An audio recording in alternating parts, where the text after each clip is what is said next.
It-tnejn filgħodu ġiet ppreżentata liġi għall-Unjoni Ċivili, liġi li mistennija ġib ugwaljanza għal persuni tal-istess sess. Din kienet wegħda elettorali tal-Partit Laburista li ġiet imwettqa fl-ewwel xhur ta' din il-leġislatura.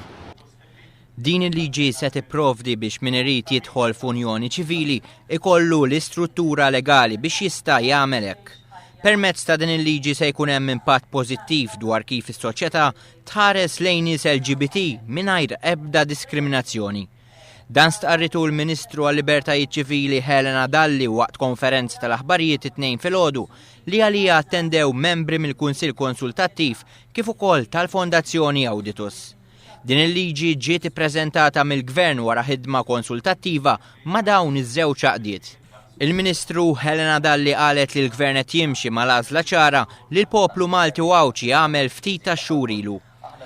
Il-poplu Malti vota għal pakkett ta' liġijiet, fost dawn il-liġijiet kien hemm il-liġi tal-Unjoni Ċivili u kif qed jagħmel foqsma oħra qegħdin naħdmu aħna lkoll bħala ministri sabiex dak il-mandat li tagħna il-poplu nkunu nistgħu insarfuh fid-drittijiet ħalli s-soċjetà tagħna dejjem timxi il quddiem u kull persuna tkun tista' tgħix ħajja. Gebi Kallejja l-Koordinatriċi għal Malta Gay Right Movement kellha kliem ta' tifħir għal mod kif il-Gvern qed jimxi skont il-wiedi li għamel u ringrazzjat lill Prim Ministru Joseph Muscat għall-impenn tiegħu f'dan il-qasam.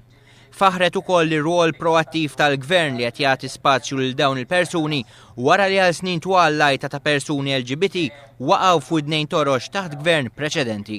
Fost dawk li attendew għal din il-konferenza kien hemm Cyrus Engerer, rappreżentant tal-Kunsill Konsultattiv, u Neil Falzon li rrappreżenta l-Fondazzjoni Auditus. Intant il-liġi kienet ippubblikata fuq il-Gazzetta tal-Gvern iktar tard matul il-jum.